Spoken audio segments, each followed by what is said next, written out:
Welcome, bienvenidos, bienvenidas to CUNY Boricuas and Bilingual Education. My name is Mariposa Fernandez. I am a poet, and I am so honored to be invited here to open up a poem, to share some poetic words in honor of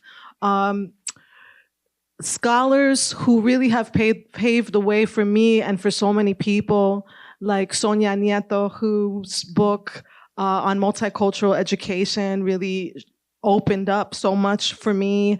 The work of Ofelia, who affirmed that what we do with language is actually a sign of our brilliance.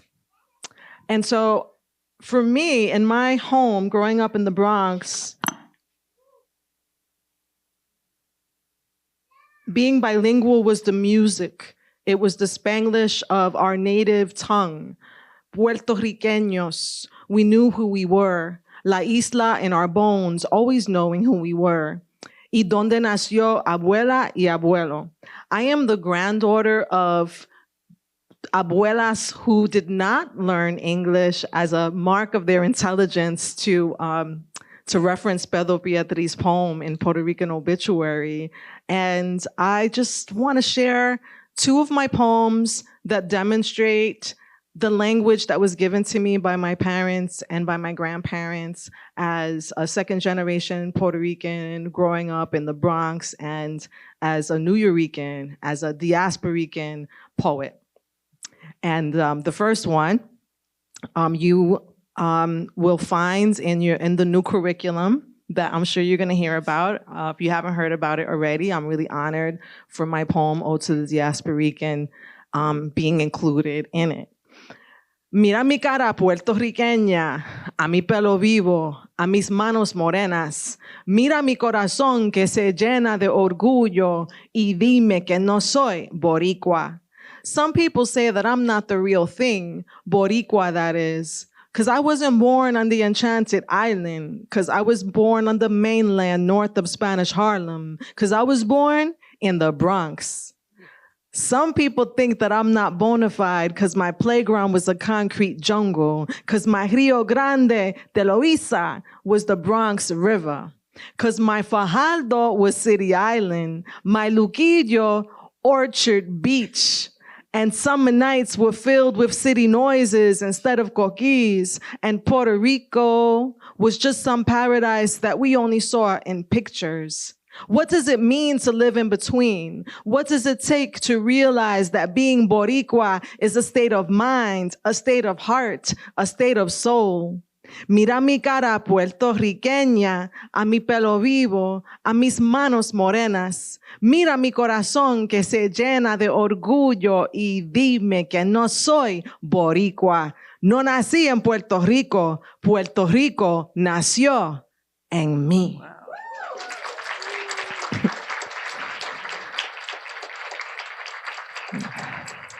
Gracias. And I'll close with La Navidad con mi abuela.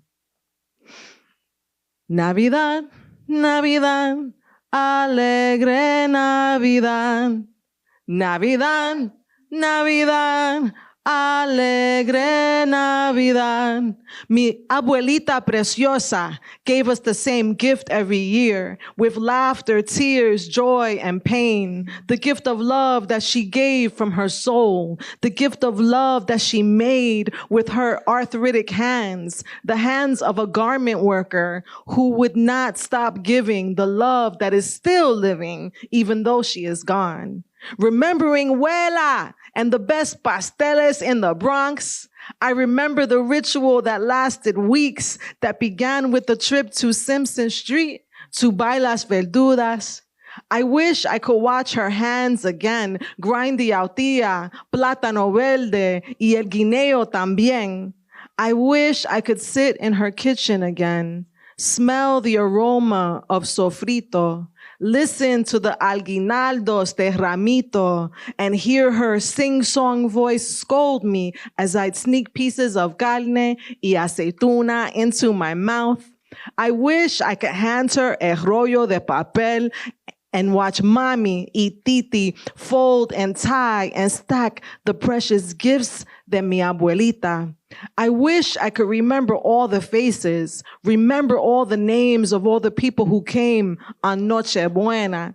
I wish I could be a little girl again to ask for la bendición just one more time, to feel abuela's cheek next to mine, to relive la Navidad con mi abuela. Muchas gracias. Thank you. Thank you. Mariposa Fernandez, aka Maria Teresa Mariposa Fernandez, is a fierce Afro-Black Puerto Rican poet and writer of the New Rican School, Letras Boricua member, Mellon Fellow, performance artist, visual artist, educator, activist, and community historian. A proud New Yorker, born and raised in the Bronx, Mariposa's poetry has been featured in HBO, BET, and PBS. Author of La Borinqueña, poems on identity, love, and survival, her work has been published in Lift Every Voice, 250 Years of African American Poetry, the Norton Anthology of Latino Literature, and the list goes on and on. The accolades are all there, and we are so thrilled that she is kicking off this event for us and putting us all in the right frame to really appreciate and celebrate what is bilingual education, what is being Boricua. So thank you so much, Mariposa. We appreciate you so much. Good evening, everyone. My name is Daisy Diaz-Granados, and I am the Director of Education here at Centro. On behalf of our Directora, Jomaira Figueroa Vasquez, and the entire Centro team, I would like to welcome you all to Centro en el Barrio. Located in the Silberman School of Social Work at Hunter College, Centro is the largest university-based research institute, library, and archive dedicated to the Puerto Rican experience in the United States. We produce original research, films, books, and educational tools, and are the home of the Centro Journal, the premier academic journal of Puerto Rican Studies. Tonight, we celebrate the 25th anniversary of the Urban Ed PhD program at the CUNY Graduate Center with this very special panel on CUNY, Boricuas, and bilingual education. We will have the opportunity to learn more about the work of our distinguished panelists, Dr. Sonia Nieto, Dr. Pedro Pedraza, Dr. Carmen Mercado, and Dr. Madeline Perez DeJesus, who represent the Puerto Rican researchers, scholars, educators, and activists who fought for bilingual education, equitable educational programs and policy, reforming teacher training to shatter the deficit framing of our students, and for student and community advocacy.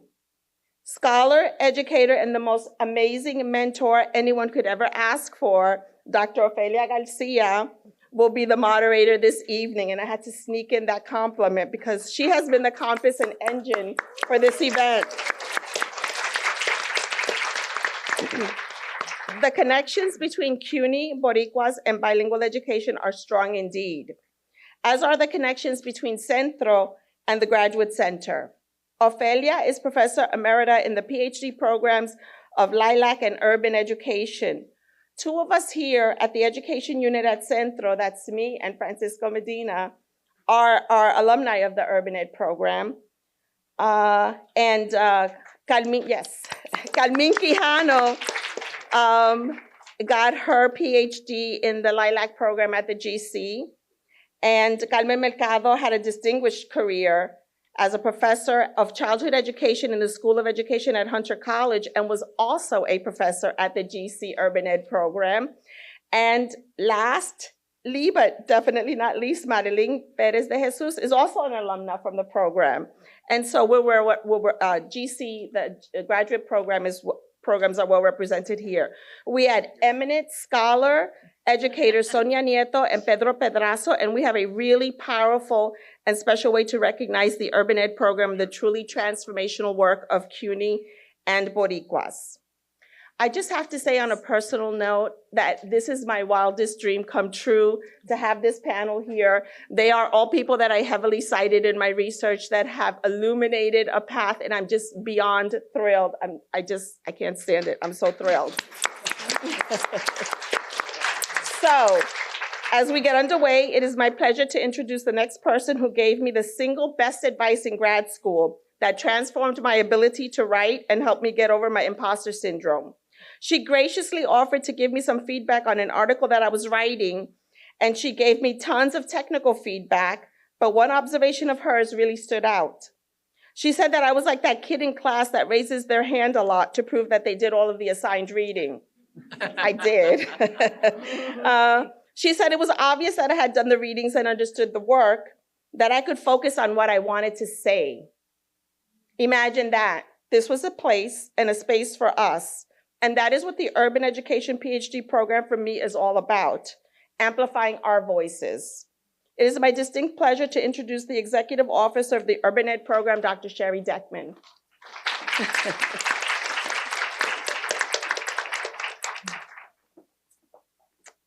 A dream panel indeed, a dream opening with the poetry, a dream coordinator. I'm with you on all of that. So buenas tardes, everyone, and welcome. It is truly a joy to gather with you for this event, CUNY, Boricuas, and Bilingual Education, hosted by CENTRO, and celebrated in honor of the 25th anniversary of the CUNY Graduate Center's PhD program in urban education. Tonight, we recognize not only the milestone for our program, but also the legacy and ongoing power of Boricua scholarship, activism, and educational leadership across CUNY and beyond. As we mark the 25th anniversary of the Urban Education Program, we are reminded that it was I was reminded that it was intentionally built as a space where research, community struggle, and transformative practice meet. And in preparing for tonight, this momentous occasion and this esteemed panel, ooh, this podium moves, so I gotta be careful about that. I revisited the original proposal for the program, written and approved in the year 2000. One passage resonated with me in the context of this panel, and it is an official document, so it's a little dry, so bear with me and I'll say more. But it reads, our approach to urban education research is to study students, teachers, and curricula and schools as being deeply embedded in the complex networks of interinstitutional relationships that constitute urban society.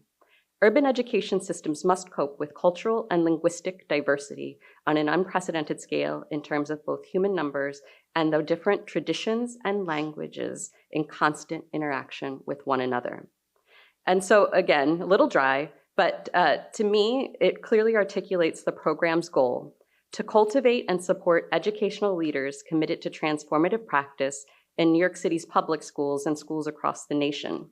It notes that students we seek are those who represent the diversity we find in New York and all of our nation's cities, and who are thoughtful professionals, often dissatisfied with the status quo and seeking to enhance their understanding of issues that concern them deeply. I think, we heard some of that in what Daisy was saying. So that commitment is embodied in our panelists today.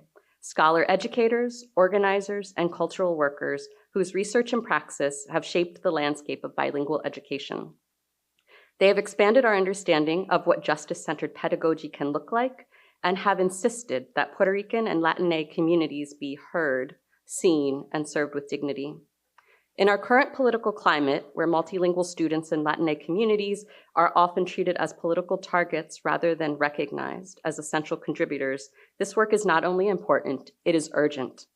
Policies and rhetoric that undermine language rights, immigrant justice, and culturally sustaining education make the expertise and advocacy represented on this panel indispensable. While today's struggles echo long histories of displacement and cultural erasure, they also highlight the enduring strength of Boricua resistance, creativity, and intellectual brilliance, something that CENTRO elevates so powerfully. The research and practice in our panel advances offers a counter-narrative grounded in community equity and possibility. I also want to just mention how I see tonight's event as exemplifying one of the Graduate Center's core strengths. Again, I think Daisy mentioned this, and that's our consortial model. And so the program has thrived for a quarter century because of our deep relationships between the GC and CUNY campuses. And these collaborations allow us to draw on expertise, lived experience, and community ties that make CUNY a powerful public institution. So thank you all for being here to learn, to celebrate, to push our thinking, and to honor the Boricua educators and scholars whose work continues to move CUNY and our communities forward. If you'd like to support the work of our program, the PhD program in urban education, that we welcome contributions to our 25th anniversary fund, which directly supports PhD students in completing their dissertation research, and there's more information about that on the digital program. But in closing, I want to reiterate my thanks for our panelists for the examples you've set and the pathways you've forged. I want to thank Centro for hosting this event. Everybody on this team has been amazing.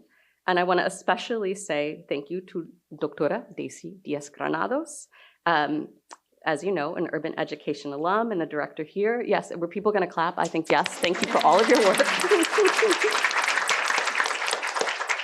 And lastly, I think, she maybe doesn't want an introduction, doesn't need any introduction because, her reputation precedes her. I will say a special thank you to Doctora Ofelia Garcia for your legacy of your research on translanguaging, and it's a legacy that continues to inspire and guide our students and faculty, so thank you very much.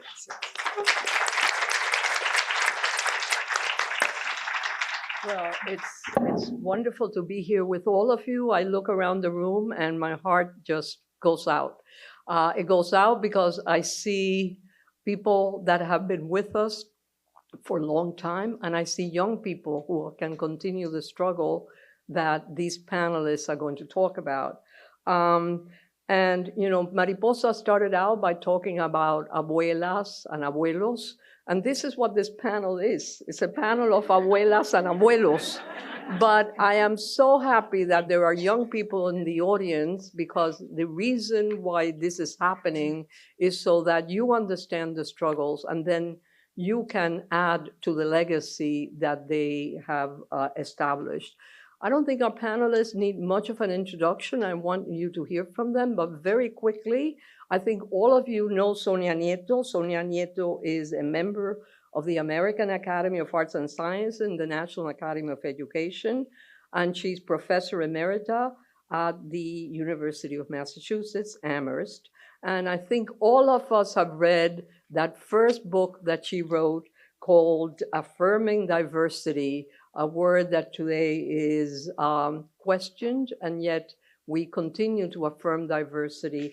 And that was 1992, right, Sonia? A long time. The next panelist will be Madeline Perez DeJesus. Madeline has a long career as a community organizer. She worked for 15 years as faculty at the University of St. Joseph, and presently she's at Connecticut State Community College System. Madeline. She will then be followed by Pedro Pedraza. I think Pedro Pedraza has come back home at El Centro. This is where he belongs, and El Centro is not El Centro without Pedro Pedraza. But I think all of you remember his good work with the Language Policy Task Force, and of course, the Centro's Caribbean Exchange Program, Pedro. And then lastly, we will hear from Carmen Mercado. Carmen Mercado also was a faculty member, not only at the Graduate Center, but at Hunter College. And they will tell you the stories of bilingual education early on. Carmen with Community School 211, I think probably Sonia with PS 25, but Carmen has been with us for a long time and is now back in New York City. So we want to hear her stories, and hopefully you will then have an opportunity to ask some questions. So make sure you listen. Sonia. What a beautiful audience. I'm thrilled to be here. Thank you so much to Daisy and to the whole Centro staff. You've all done a wonderful job getting us here. I was a little concerned before when I looked out and I saw 3 or 4 people, but I'm glad you all made it. I think this is a really important event. I just returned from Taiwan like 5 days ago, so I may be a little jet lagged, but I could never miss something like this. In fact, it's the first invitation I've accepted since my husband died almost 4 years ago, because I couldn't do anything then. But this really thrilled me to be here. So what I would like to do is, to explain why I have felt extraordinarily privileged and fortunate to have been at the beginning of 3 movements in education that helped shape both my personal and professional lives, as well as 3 of the movements that we'll be talking about today. And so I feel like I was at the very beginning. First, bilingual education. Although I've always been aware that I was one of the inaugural teachers at PS 25, the first bilingual school in the Northeast, in the Bronx, also on 149th Street, I just realized the other day that I was actually one of the first bilingual teachers in the nation. There were probably, maybe 100 of us. That's because PS 25, which opened its doors in September 1968, was only the second totally public bilingual school in the Northeast, after Dade County, Florida, a school that was created for Cuban refugees in 1963. PS 25 was created because of demands and demonstrations and a long struggle by Puerto Rican families and community members. And Evelina Antonetty, of course, was one of the movers of that struggle. They found that their children were failing in huge numbers. By the 1960s, for example, the dropout rate, high school dropout rate of Puerto Ricans was about 70%. And they knew that something was wrong. They stayed stubbornly high for many years, those dropout rates. So I spent 4 years at PS 25, first as a 4th grade teacher, my favorite grade, and in the final 2 years as one of 2 curriculum developers. The other one was Herminio Vargas. With a Title VII grant from the U.S. Department of Education, one of only 8 bilingual schools in the nation to receive these grants. The years I spent there were happy, hectic, exhilarating, and frustrating. So why were they frustrating? Because there were very few guidelines about what bilingual education was. There were virtually no appropriate books or curricula, and very little research available on this revolutionary new idea. Although, of course, we know that the nation had bilingual programs from almost the beginning of the nation, especially in German, with a few in Spanish also, in the 16 and 17 and 1800s, but virtually none between the First and Second World Wars, because everything became English only because of Germany, actually. And yet we made our way. We were a group of mostly young, passionate teachers who wanted desperately for this experiment to work. Our fearless leader, Hernan Lafontaine, who is right there, and I wish he had been here tonight, was fearless. He did everything he could to support our work, from bringing in the few known experts in the country to speak with us, to securing funds for books and other materials, which were very hard to find. My daughter Alicia, now 56 years old, was born during the second year that I was at the school, becoming, quote, the bilingual baby at PS 25. PS, she became a teacher, first teaching French, then Spanish, and lastly ESL, her dream job. And after 28 years in the classroom, she's now an assistant professor at, an assistant principal at one of our local elementary schools. So the second movement was ethnic studies. So in 1972, after 4 years at PS 25, and I had worked 2 years before that as a teacher also, but that wasn't bilingual. That wasn't where I found my heart. So after, in 1972, and because of my time as a teacher and curriculum developer at PS 25, I was recruited by the Puerto Rican Studies department at Brooklyn College, which was almost new. I think it was the third year of its existence, one of the first ethnic studies programs in the nation, to teach in a new program to prepare bilingual teachers, which sounds a little strange now, but at the time, bilingual education meant Puerto Ricans. It was all Puerto Rican at the time. So it was synonymous with our community. So the Puerto Rican Studies Department was the perfect site for this bilingual teacher education program in New York City.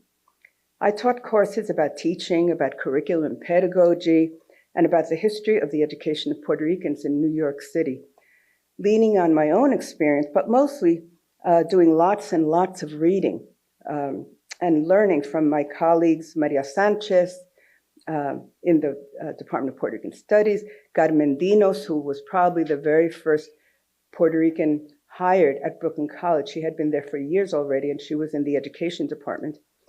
And so I spent 4 years at Brooklyn College. And if I thought that my years at PS25 were exhilarating, hectic, and frustrating, they were 10 times more so at Brooklyn College in the Department of Puerto Rican Studies. Because not only was my mind expanding in ways that I had never thought possible, I mean, who knew how to be a professor? I had no idea what to do. I had not gone to a doctoral program yet, and so I had to learn on the fly. But also, I had to learn to be brave, because I was a good Puerto Rican girl, you know, from Brooklyn, from Williamsburg, when it was Williamsburg, you know. And yet here we were. It seemed like we had rallies, takeovers, and demonstrations every week, all in trying to make our voices heard with chants of El Pueblo, Unido, Jamás será vencido, and Sanchez sí, Lugo no, when the administration tried to dictate who our chairperson should be. We also used to chant, Neller, who was the president at the time, Neller, you liar, we'll set your ass on fire. All of this activism ended in arrests one night at 4 a.m. after having taken over the registrar's office, where we spent 4 days. My husband, Angel, a dedicated anarchist at the time, of course, he was from Spain, so that was understood. He was my role model for chutzpah and my biggest supporter. He later abandoned his anarchist ways and became a democratic socialist, and I know he'd now be thrilled with the election of Zoran Mamdani. He cried when he saw me escorted out of Brooklyn College with my fist held high in the air and shoved into a paddy wagon. My other role model for courage was Diana Caballero, a community activist, a member of the Young Lords, a teacher and a scholar who did so much for both bilingual education and CENTRO. She was truly fearless. I learned a lot from her. Those of us arrested, we became the BC 44, 41 students and 3 faculty members, Tony Nadal, Herminio Vargas, and I. And we were hauled off to a courthouse, sleeping on hard benches overnight, and returning the next morning to en masse on the subway to the campus with 2,000 students and faculty and community members on the quad, screaming their approval as we marched in, again, shouting, BC 44, we've come back to give you more. And we did. And third, multicultural education. After a tumultuous 4 years at BC, my family and I moved to Massachusetts so that I could pursue doctoral studies, because I realized that this is what I wanted to do for the rest of my life. That first class I walked into as a new doctoral student at the University of Massachusetts was Foundations of Multicultural Education, the first time this course was taught at the university. And it was taught by Professor Bob Suzuki, an incredible scholar and mentor, and this is probably the field that most people associate with my name. After 4 years of incredible growth and elation followed, I realized that everything I had done before then had led me to this, pursuing a doctorate so that I could work with teachers and other educators, preparing them to work with the most marginalized and underserved students in our schools, especially Puerto Ricans and other Latinos, but also all students who had been denied an opportunity to learn and live productive lives. Jim Banks got in touch with me one day in 1983, I believe, and some of you know Jim Banks as the father of multicultural education. It's an interesting little factoid, I guess. he had called Centro to ask who he should contact to review his chapter on Puerto Ricans in Teaching Strategies for Ethnic Studies, his big book at the time. He's written like 50 since then, I think. So I was thrilled, naturally, and he sent me his 12-page chapter, and I wrote back with 24 pages of notes and resources and suggestions and revisions. I was afraid he might be offended and regret that he had ever gotten in touch with me, but instead he said he had never received such a thorough review and recommendations, and we've been close colleagues ever since. So he's also been one of my mentors. A lot has changed over the years, but I will wait for our discussion later to address some of those issues in bilingual education, multicultural education, and ethnic studies, all of which are under attack right now, as you know. Thank you.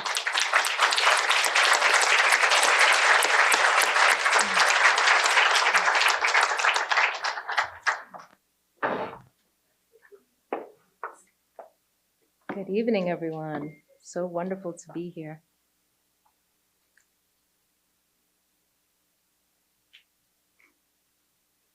Thank you to Daisy. Thank you to the team at Centro, Dr. Garcia, Dr. Deckman, colleagues at the Grad Center, my fellow panelists. Today, I'm going to highlight some deep interconnections between my own journey and the three institutions. We're celebrating the anniversary of the CUNY Graduate Center, but we also acknowledge and celebrate Centro, and Centro being in East Harlem, and the School of Social Work also being in East Harlem, because some of us remember when that was not the case. And they really shaped my scholarship, my activism, and they've also had a huge impact on my personal life. I was able to find my life partner at the interconnection of those three organizations.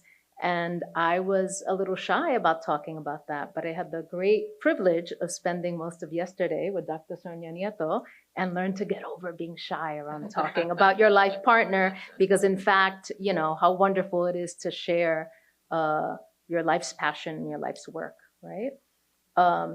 So I was a student at Hunter College School of Social Work back when it was in East 79th Street. In the late 1990s. And if anybody here has a social work background, the Masters of Social Work program is a 2-year program where you take a lot of coursework, but you do a 1-year internship. You do 2 1-year internships, and they mix them up. And both of my internships were in educational sites and looked at issues of injustice that later Tony and I would tackle in the article that we co-wrote. One of those sites was an organization called the Association for Help to Retarded Children, which they've since changed their name, and they call themselves HRC National, but that was the name at the time. And my role was to lead a program called Empower, and Empower was an acronym to support Latino families with having a sense of agency in very intimidating IEP, individualized education plan meetings for their children who had special needs. And the other was working at a dual language school called Cypress Hills Community School. And there are many, many ties to Cypress Hills Community School. I was their, one of their first parent organizers back when they didn't have a building. And certainly there's lots of connections here as well. What's also very interesting about my time at the School of Social Work is there, one of my assignments as a student worker was to help co-found an organization that would highlight the contributions of community organizers that were making public education better, who were of Latino descent. So it was an organization that we called ELCON. Pedro Pedraza was the first time I met Pedro Pedraza through social work faculty member named Terry Misrahi, and other Latino scholars. And Pedro then introduced me to a visiting scholar from Harvard who was at Centro at the time doing research with him at El Puente, which ended up being Tony DeJesus. And Tony and I would end up bonding around both being at small Latino-led community schools. I was at Cypress Hills Community School. Tony was at El Puente Academy for Peace and Justice and engaging in important work there, eventually did his dissertation there. Later, I would never know that the teachers who I worked with at Cypress Hills Community School, Ariana Mangual, Laura Sensi Moreno, Shelly Rappaport, would all be connected to the GC Urban Ed program as well. And Shelly, incidentally, worked for Pearl Deaf, which we also mention in the article. And what was very striking about being at Cypress Hills Community School is that we worked under a leadership model where there was not a principal, but the principal was like two heads. They had an education co-director named Cheryl, and I'm blanking on Cheryl Brown. Cheryl Brown, she is here. She named Cheryl Brown, and a parent community co-director named Maria Jaya Vega. And it was so inspiring. It would also be one of the many ways that both Cypress Hills Community School and El Puente had this contradiction of having organized against the Board of Education for their great neglect of Latino and Black students and Spanish dominant students, which we talk about in the article. But then one of the reforms ended up developing a school and being under the Board of Ed. So, so despite the fact that we were so proud that the leadership model had these two co-directors, we had to then organize for months for Maria Jaya Vega to get paid. She didn't get paid because there was no line in the bureaucratic structure of the department, BOE at the time. It was a principal, and you didn't divide from anything else. I think they called her like a community worker or something like that, which was not what she was doing. And she ended up being unpaid, I think, for the first 6 or 8 months of the school's opening. And that was among the many things that I was organizing alongside parents to make sure that was just. So it's really amazing to think about that. There was this amazing man and skilled community educator named Gregory Tewksbury, who I met at Cypress Hills Community School. And we worked on this really innovative, and Cypress Hills being a dual language school, right? Also connected to language rights. And I remember being at a diner in East New York with Greg Tewksbury and talking about, you know, this different structure of the co-directorship and language rights, and him saying, "What are you doing next? Like, what are you doing next with your life?" And I said, "What do you mean? I'm a community organizer." And Greg Tewksbury had just started, had maybe just applied to this new doctoral program at the CUNY Graduate Center in Urban Ed. He was cohort 1, and he encouraged me. And then my boyfriend at the time, Tony, encouraged me. And I remember going on a fellowship in California to learn a little bit more about education rights from a different perspective.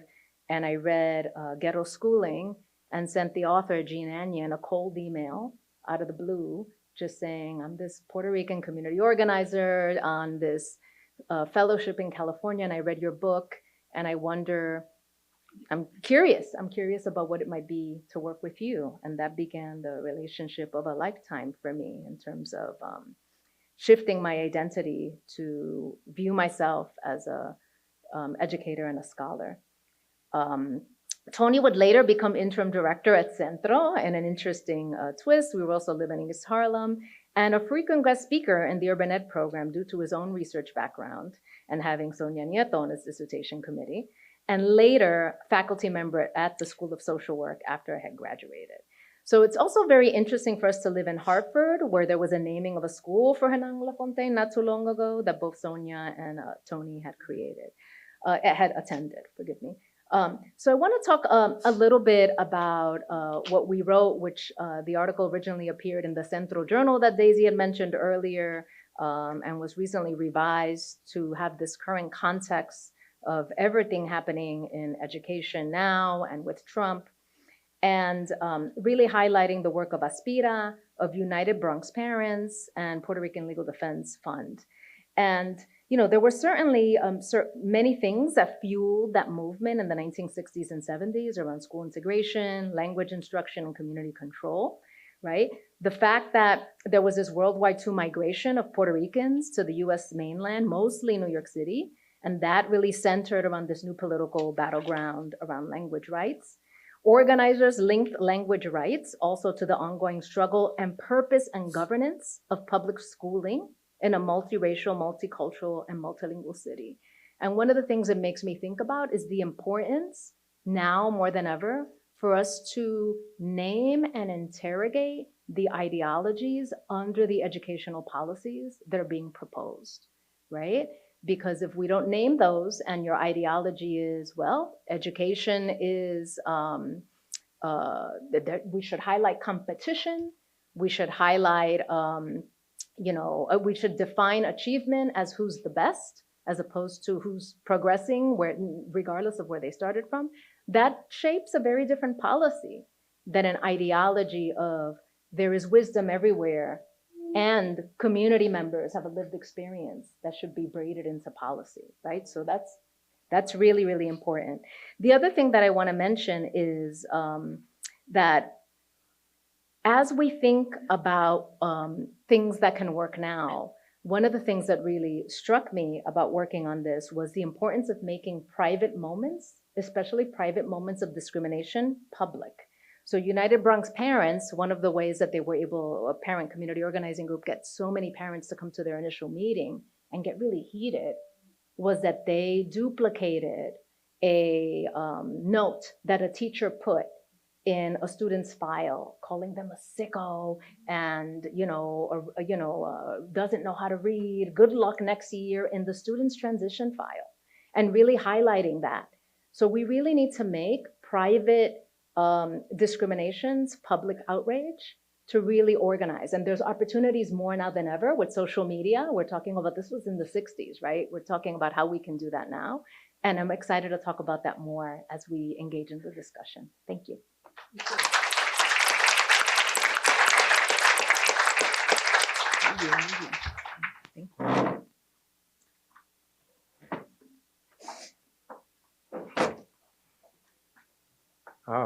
I'll begin talking about how bilingual education became a big part of the New York City school system. It was not by intention. It was by accident, basically. I was at the Center for Puerto Rican Studies, Director of Language Policy Research, and Frank Bonilla one day said he got a phone call from Mario Anglada, who's the director of Aspira, saying he wanted us to go to a meeting. Frank told me, you got to go with me, because they were meeting with the lawyers to decide what they were going to tell the judge the next day on their lawsuit against the New York City Board of Education, because the judge wanted to know, what do you really want? And he was like, we didn't even think about that. They didn't know what they really wanted. So he called us and he says, you got to help us, and we went to this meeting in a hotel on Madison Avenue. We were there till 3 o'clock in the morning discussing with the lawyers, trying to convince them to go beyond what they were willing to go. There were lawyers from the Puerto Rican Legal Defense Fund, Teitelbaum, and I can't remember the name of the other one. Teitelbaum right, exactly. And they had their approach to the suit was that we should stick to what has been achieved so far as law, and which means that we asked for what the Loud decision got. The Chinese community in San Francisco sued, and they went all the way to the Supreme Court. And Justice Douglas, you can't imagine him being on the Supreme Court, he's too radical, but he wrote the opinion that said, this is a violation of the Constitution, because if you have a child receiving public services and they can't understand that, that's not serving the child.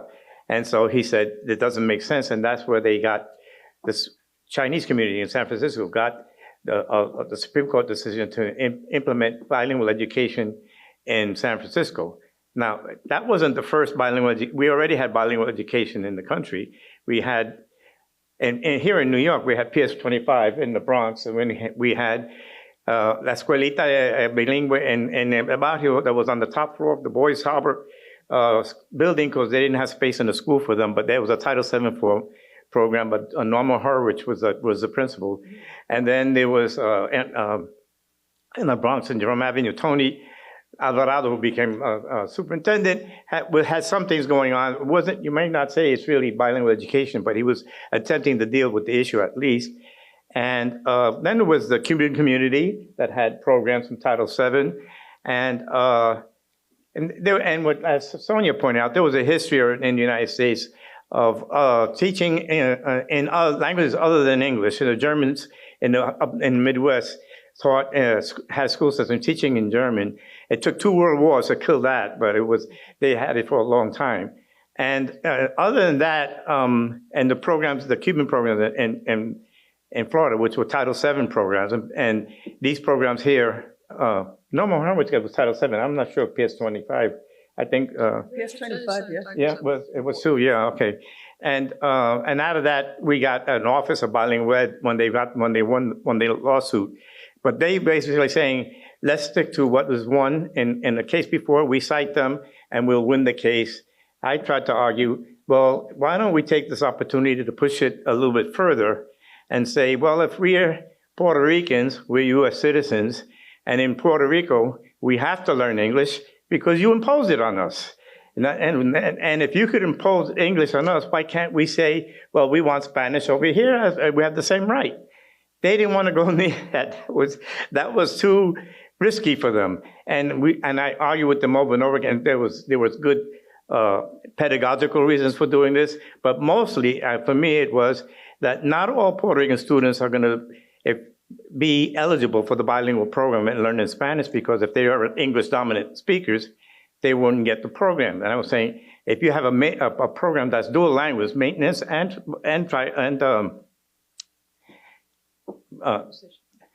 can't really remember that. Huh? Are you saying transitional? Yeah, right, yes.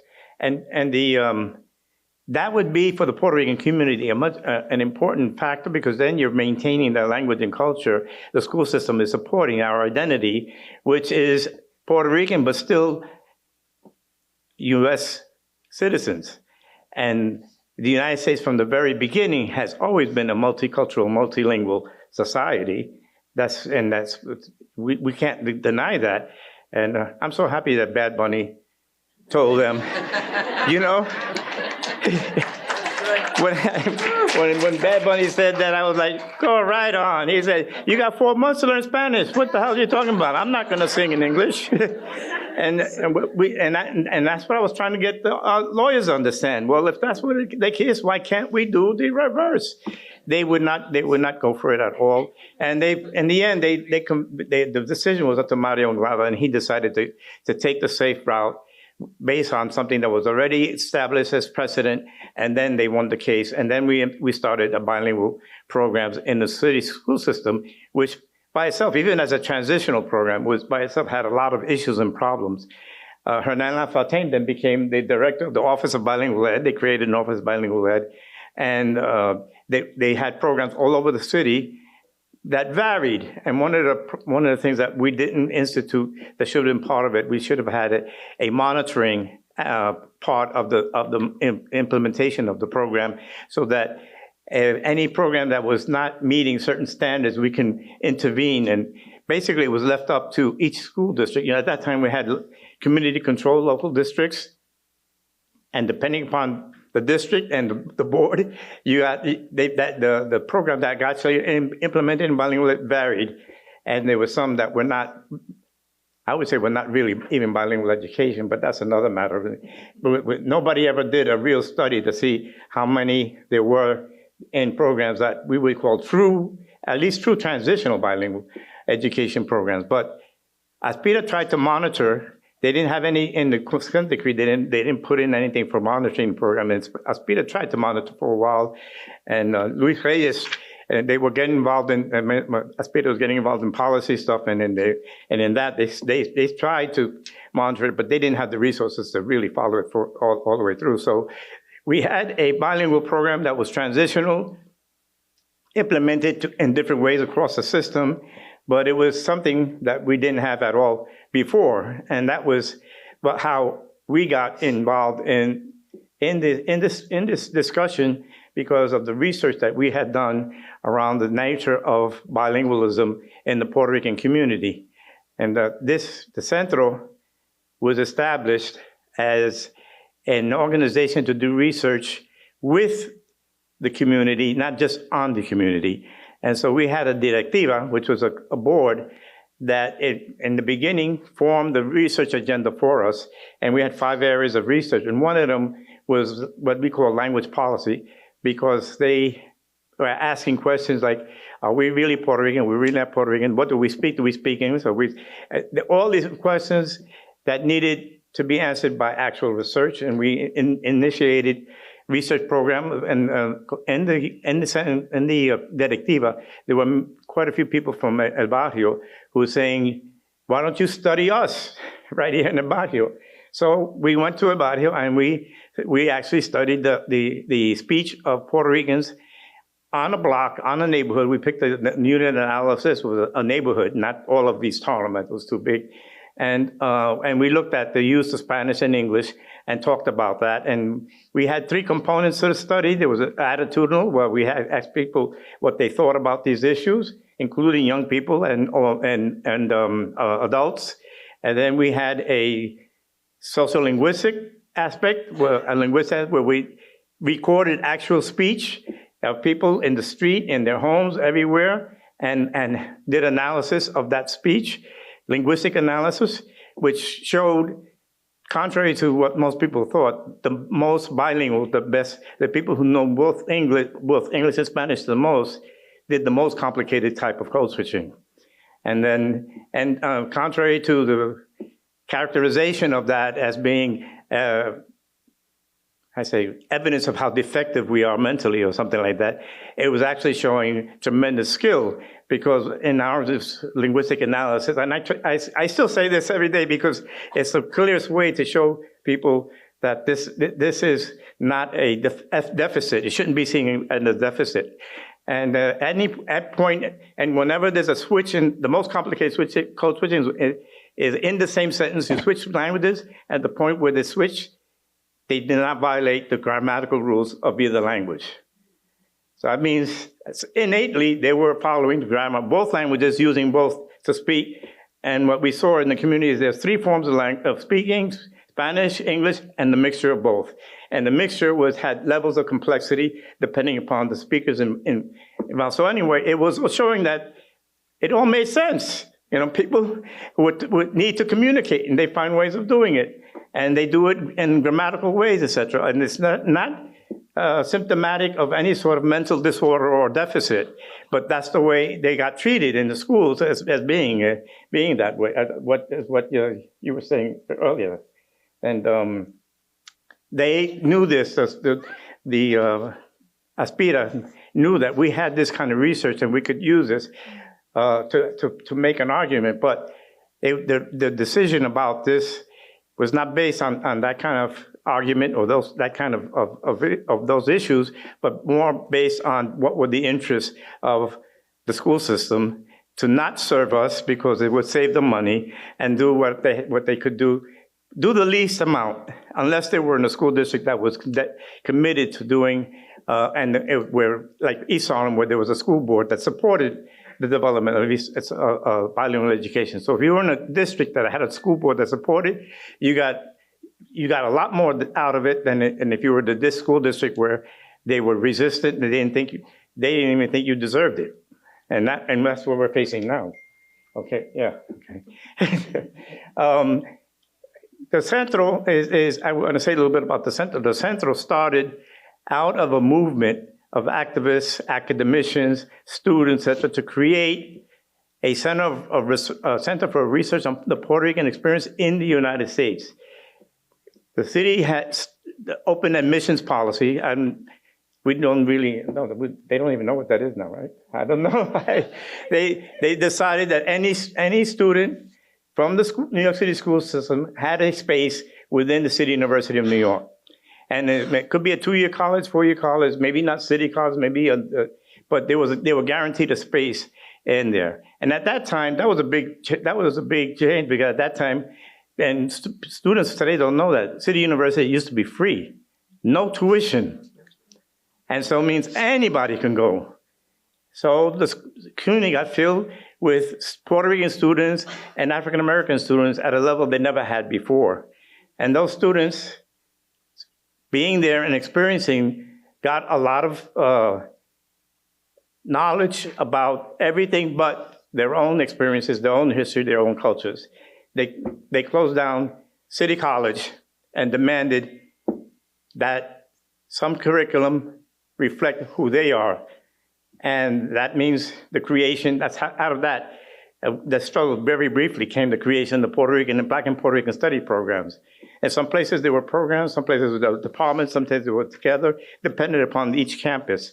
But one of the results of that is they started having classes about Puerto Rican history and culture. And they brought professors from the island to CUNY to actually teach these courses.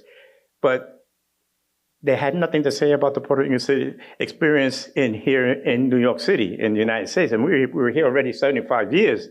And so the students started saying, well, what about here? What about that? There was a group out of Lehman College that formed and said, we need to do some research on our experience. Make a long story short, the Ford Foundation had a program where there was sponsoring minority research centers around the country. There were some African American ones, the Chicano ones. We were the only Puerto Rican one, and it was here in New York because the amount of Puerto Rican students in CUNY at that time. At that time, there's many Puerto Rican students in CUNY as there were at the University of Puerto Rico in Rio Piedras, not the system, but then Rio Piedras. And so they started some programs, and they realized they were short on anybody to teach about the experience here. So they created the Center for Puerto Rican Studies, and the Center for Puerto Rican Studies was to develop the knowledge that would fill that gap in the curriculum where there was something about the experience, our experience here in New York. And it was successful to a point. I mean, there's only so much that you could do in a short period of time. And the directiva picked the areas of research that we were supposed to work in. And one was language policy, which developed into education. Eventually, we got in education, but also another one that we had to finally give up was, we call it the Prisons Task Force. It's about criminal justice. And we actually had programs in the prisons teaching the prisoners at upstate New York. And we had a culture task force, and we had a history task force. The history task force produced a perspective on the Puerto Rican migration that was unique. Labor migration on the capital, basically, it said the Puerto Rican migration was due to the economic changes on the island, which were due to the American use of the island for whatever, from going from agriculture to industrial. There's an excess, all of a sudden, an excess of population that had to go somewhere. They came to New York, and there was an excess of population.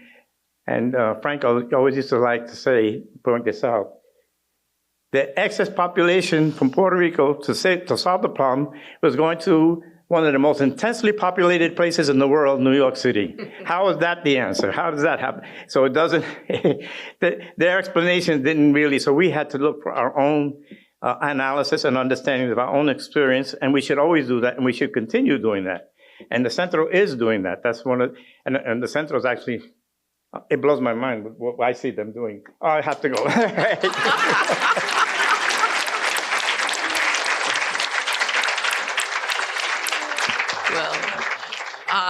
This is just a beginning. We're getting just a snapshot of all these histories because I want you to know that Daisy Diaz-Granados and her colleagues are doing an oral history. So they've been interviewing people. So, Carmen.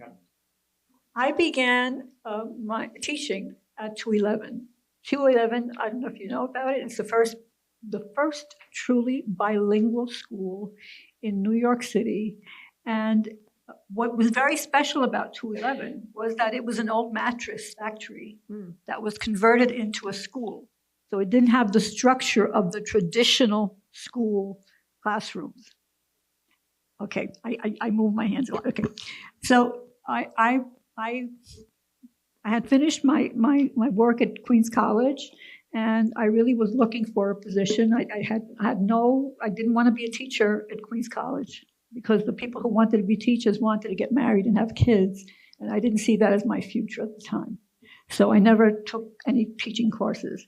So I worked with a federally funded program for the first part of my completion of my work.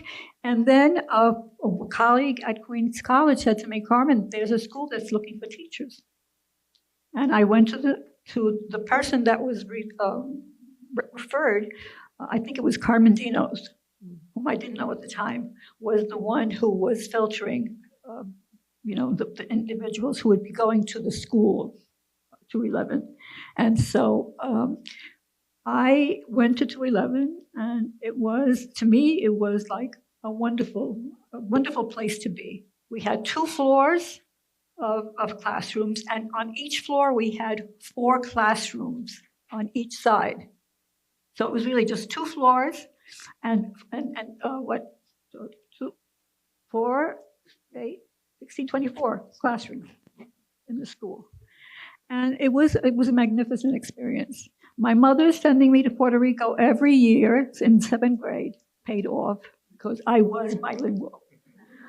And so I left the classroom because the mother of one of my students, Migdalia Romero, recommended me to Jose Vasquez to work in special programs at Hunter College. And so I left to go to Hunter College to work. At the time, it was federally funded programs for preparing teachers, et cetera. And so it was a wonderful experience to do that. And then that led to learning about having possibilities of earning a PhD. I had not thought about that.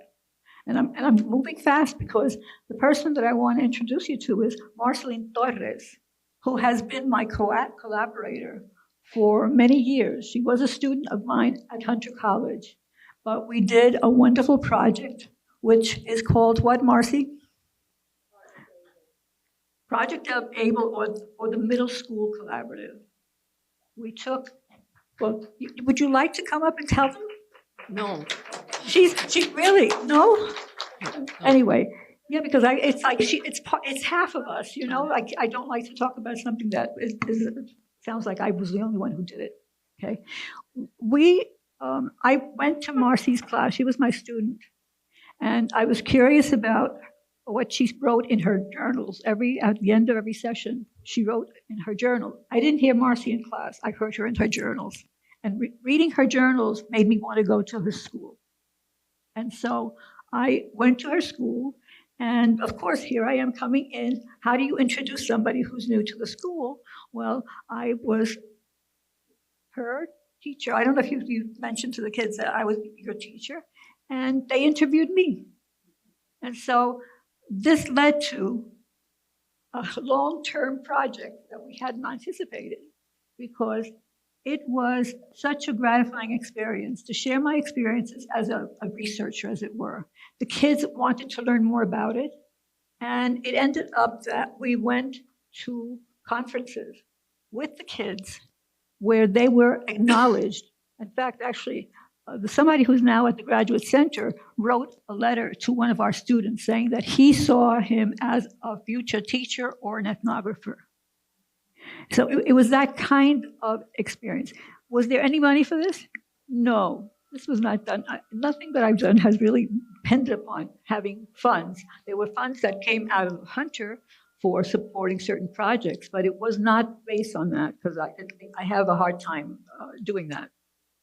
So that project is famous now. So the kids went, the last activity that they went to was the ethnography forum. And they presented, they were the first students who presented at the ethnography forum. So this was really the kind of experience that you wish to have happen in many more places. And by the fact that they did, the fact that this has, I know I wrote co-authored articles with Marcy on it that has impacted others. Now, the last project that I have is not a project, it's an experience. Again, they're all really experiences. It's an experience. I went to Arizona in the year, I think it was 1999. I was going to work on a project with a colleague of mine, and the project didn't get funded. So there I was in Arizona. So I met colleagues in Arizona, and one of the colleagues that I met was Luis Moll. And Luis Moll was working on the project that he's famous for, community knowledge and classroom practice. And so, I'm at a loss for words because it's hard to talk about these different experiences as projects and put them into words. That project had led me to using the Funds of Knowledge project in my teaching courses so that the teachers were going to, since they have in Hunter College, they have the field experience, they have the course and the field experience tied to it. So they went, it was time to do the field experience, they visited the homes of students. And they find out that those homes that many of the college faculty thought didn't have any resources for learning were rich in resources. And so I do have the writings of those, but I want to be able to publish them as students' work, not mine. And so basically, that's as much as I have to say right now.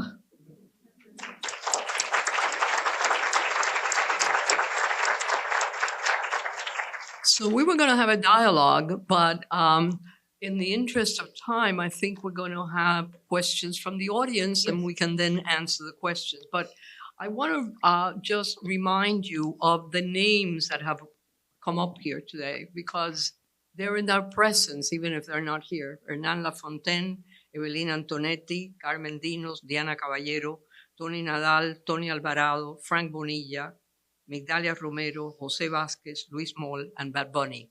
So important names for us to hold on to. And certainly, I think the bridge between what you've heard about the history, and again, it's just the beginning, and all the legacy that they leave it, or that we leave in your hands now as young people. So we'll take some questions now.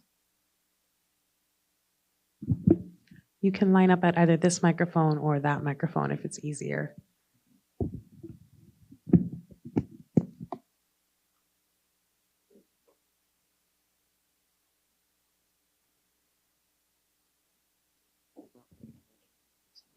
So, good evening. My name is Susan Serrano, and I feel compelled to say first, I'd like to add the name of Dr. Carmen Rivera, who was the originator of the 211 school in the Bronx, and came also from the experience of PS 25.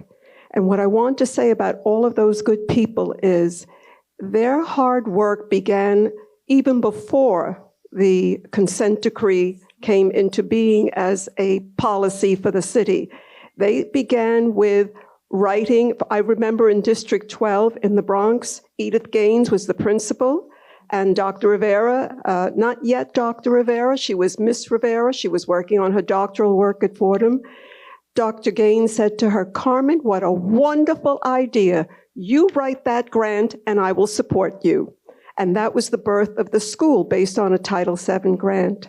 And I also wanted to mention, again, Hernan Lafontaine, Carmen Rivera, many other wonderful names that established for their own support system, the Puerto Rican Educators Association, PREA, which was extremely important as a force in the city, meeting again with what was then known as the Board of Ed and supporting the consent decree.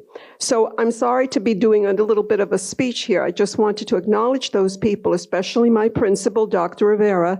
And I guess my question really is, what organizations, or is it only through academics that teachers can be supported today with the deterioration of so many policy-type programs? How is it that teachers can be supported in responding to the needs of their students? I'd like to. Madeline? Sure, yeah.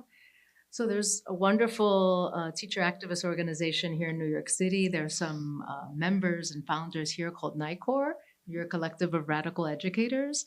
And it really is a space to keep everybody sane in terms of showing that folks are undergoing the same policy changes. But I remember when I was just starting at the Graduate Center, engaging with NICOR and leading one of their ITAGs, the Inquiry Inquiry to Action Group. Ariana Mangual is one of the NICOR founders.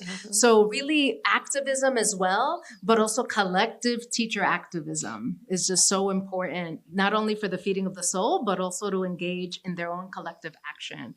I mean, I remember they started conferences, there was a session called Will I Get Fired for This, right? Because people were trying to make change while still trying to keep their jobs, and also thinking of really creative ways to do what your principal says, but also engaging in social justice education that's more kind of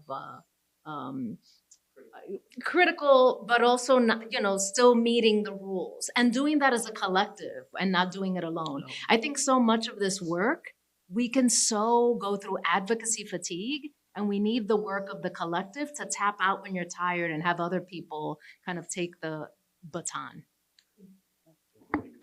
I'd like to say a few words. Everybody has a role to play. You don't have to be out in the streets, but it does help. It does help. And so I would say that get engaged in collective networks, even if you don't meet with them all the time. So I would always recommend to my students that they subscribe to Rethinking Schools. How many of you know Rethinking Schools? It's a wonderful organization. They need the help. Teaching for Change is another wonderful organization with great resources so that you don't feel so alone. And if you subscribe to their newsletters and their books, for example, you'll feel like, look, I'm not the only one. There are other people out there, Just a little anecdote. I remember at Brooklyn College, we went to so many demonstrations that we thought we should, outside, they called us from Brooklyn College when they were having problems at the other different colleges. And I remember Tony Nadal said, we should start an organization called Rent-A-Demo, where, we get into our cars, we put a bullhorn in, we put our magic markers in, our, posters and so on. So, just having that kind of mindset, go to the rallies that don't even have to do with education. When 7 million of us showed up a few weeks ago in the No Kings rally, that's a way of at least feeling like you're not alone, and I believe it is beginning to make a difference. Also, one of the most powerful examples that I had working with a group of teachers was when I organized an inquiry group of teachers from Boston high schools. So I'm a couple of hours from Boston. I would drive there, once a month to meet with them. And it was exhilarating. It was just wonderful. They came to the group. They said, why do you want to meet with us? I said, because I want to know what keeps you going. And, that's why one of my books came out of that.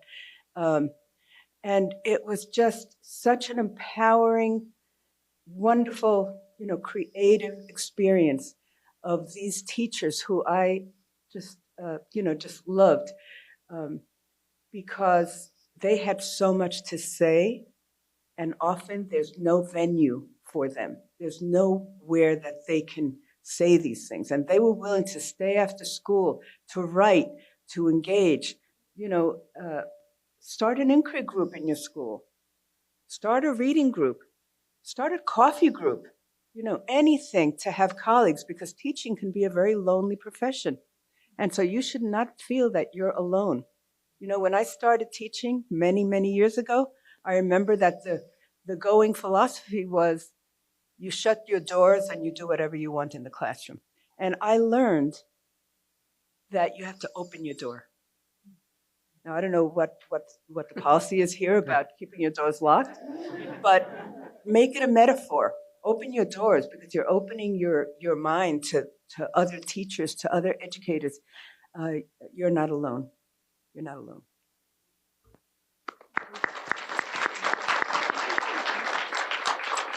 think my question was answered. It was about what lessons from the amazing testimonials that you shared might you have for this audience? Maybe you spoke a little bit about teachers. Maybe you could share more about for activists, for researchers, like what should be on our agendas based on the histories and lessons that you've shared. I'd like to say something, because coming off from what Sonia was saying, at the Centro, we also had, doing this work on language research got us involved with issues around education. And we formed, like we did in many of our areas, people who were involved with that area of work in education. So we had a group coming together, talking about the issues in education. They were teachers, they were researchers, they were even just activists or parents coming together with different perspectives. And I encourage whatever area you work in, that's a very, very effective method of getting different voices from the community, having different experiences with the same phenomena, but we don't speak to each other. But if we sit down and speak to each other, we learn from each other, and then we come up, I think, with a better approach to answer the questions that we're facing, rather than the academics separate, the teachers separate, and parents. And so, and Diana Caballero started coming. She started working for us at the Centro, doing that kind of organizing work for our organization, our work. And she was a pioneer in that sense. I agree with Diana was a real fighter.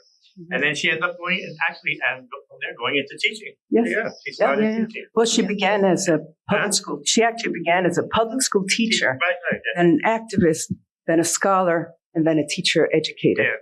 Yeah, she was amazing. And Blanca Vasquez also. Yes, right. Not our education field, but in other fields.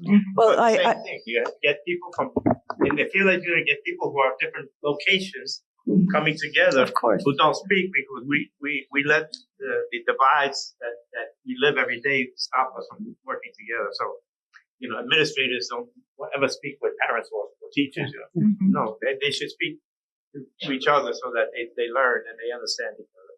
And at least in terms of the research, that really is helpful, because we know what it is that we're trying to solve and get better ideas of how to solve it. Because doing the research is one thing, getting it to be effective for change, that's a whole other ballgame. I just want to share a little anecdote that I shared with Madeline yesterday. We spent our time on the train together. We were train mates. So it's about my husband again, Angel, who, when I went to apply for the job at Brooklyn College, I was terrified. I was just terrified. I was 28 years old. What did I know about being a professor? I had been a teacher, and yet I saw it as the most thrilling, point of my life. So we were outside. The owner, Minio Vargas, had gotten a job there, and he's the one who said, "Mi nieto, tienes que someter tu CV," I don't think he said CV, tu resume, at Brooklyn College, porque así podemos trabajar juntos de nuevo. So I said, okay, but I was a little intimidated. So anyway, Angel drove me and our 3-year-old daughter to Brooklyn College, and he said, we'll wait for you here. Don't worry about anything. No te preocupes. And he saw I was shaking, so he took my hands in his hands, and he said, mira, entra con sensación de poderío, which is walk in with a sense of power. Like I said, I was a good Puerto Rican girl. I was afraid. I was terrified of walking in there. I knew that students would be interviewing me. I knew that faculty would be interviewing me. And I thought, how could Angel say that? He's the most humble person I've ever met. He would never walk in like that into a situation, but he wanted me to. And I did. 3 hours later, I walked out as the newest faculty member in the Puerto Rican Studies department. I was interviewed by at least 15 people, most of them pretty radical students. And so I'm saying this to you because when you're afraid, remember this. I've often told my students, two of them are here from Massachusetts, Maria Eugenia and, ay Dios mío, el nombre se me escapó de repente. Juan Pablo, perdóname, porque lo dije antes. Anyway, so I've often told my students who also are, from marginalized populations, and I've said to them, listen, when you walk into a situation, entra con sensación de poderío, which means walk in as if you own the place. And if that helps you, remember my husband, please.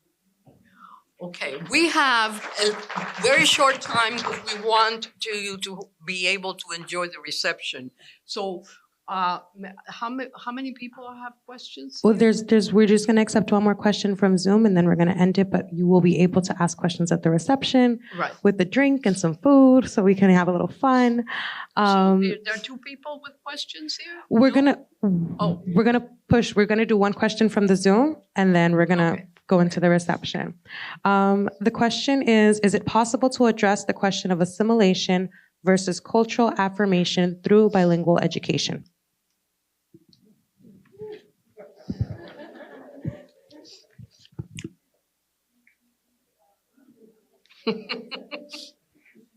Assimilation versus what? Cultural affirmation. Carmen, you want to say something?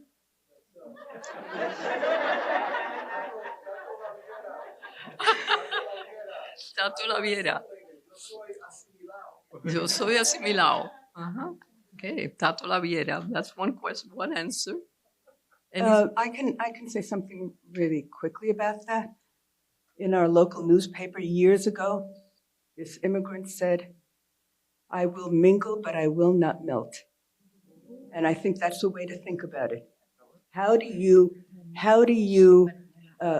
keep yourself as yourself while you also navigate, what it means to be bicultural and multicultural? Because it's not just bicultural, because you have to deal with people of all different backgrounds, but stay true to yourself.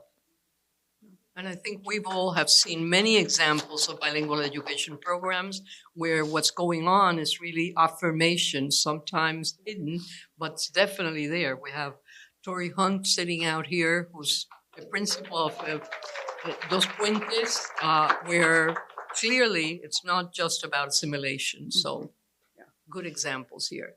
And now I'd like to call Jose de Jesus up and Daisy Diaz Granados up. Because we have a special honor to give to a very old and good colleague, Dr. Luis Reyes. Luis, can you stand up?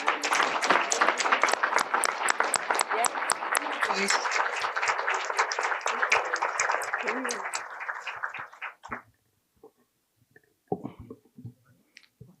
For those who don't know, Dr. Luis Reyes, he's been over 50 years in the education world, helping, developing curriculum, fighting for our rights, working obviously with Aspira and the consent decree that was made bilingual education here possible in New York City. Also, hello. He was on the Board of Education when it was the Board of Education. And of course, came to Centro, was a researcher, worked with Diana and others in the Latino Education Roundtable, and a lot of different kinds of community efforts. And finally was on the New York Board of Regents as one of the few Latino, in this case Puerto Rican, members of that board for many years until he just really recently retired.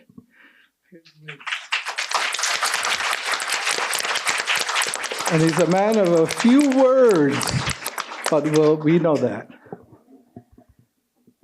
Do I say something? Oh, you can always say something.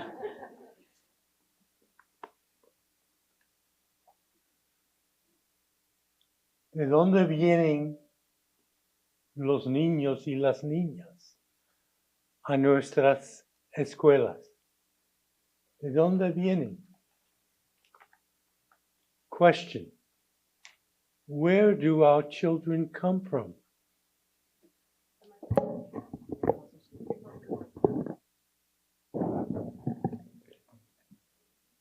There's a simple answer, an obvious one.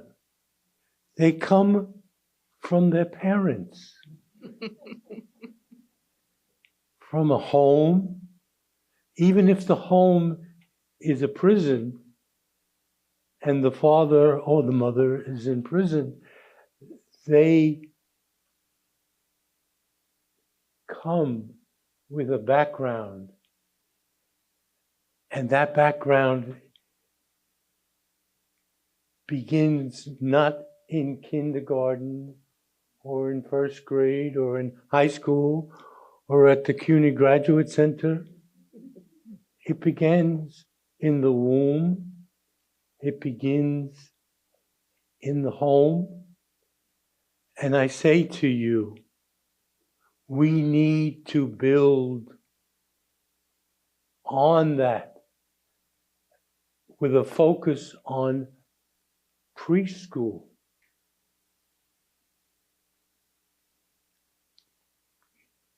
If we don't take into account, we're missing the point. Preschool, pre-education.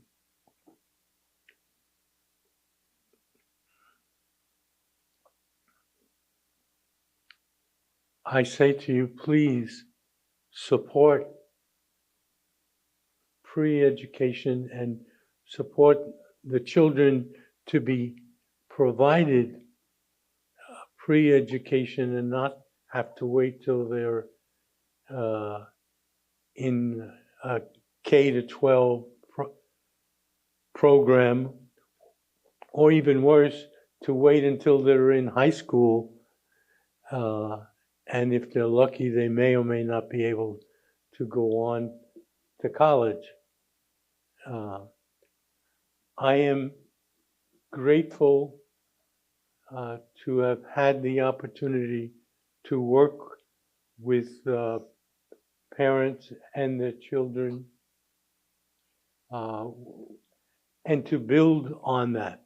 And I hope that we will see that preschool is part of education and should not be ignored.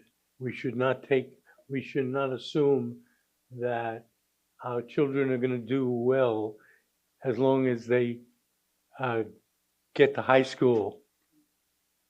What if they never get to high school? Especially if we ignore them. And so I'm 81 today, and I feel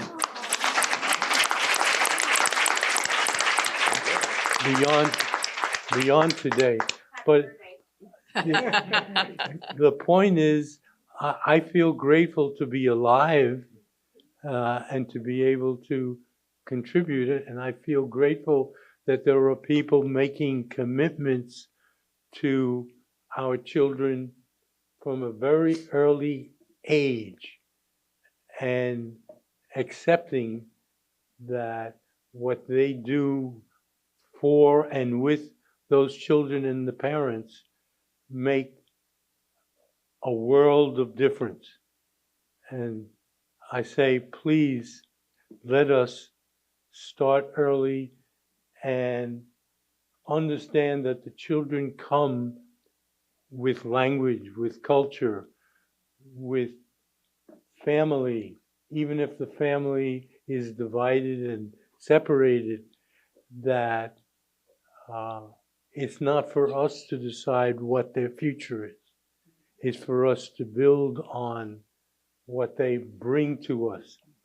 And so I'm hoping that I get to be 82 at some point, but if I don't, that's not a problem because the answer is for all of us to be in this struggle and for all of us to be building a world where children become parents and parents are, if they're lucky, they may become grandparents, but that's not the point. The point is to build the future and do it si no hoy, ¿cuándo? Thank you.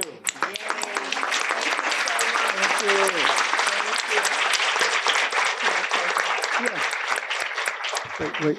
And of course, the certificate of recognition reads as follows: for his visionary work and leadership in bilingual and multicultural education reform over his 50-year career, positively impacting Puerto Ricans and other Latinos. Luis Reyes, on this day, November 20th, at the CUNY Boricuas and Bilingual Education Symposium. This is signed by our director and by Daisy. Thank you.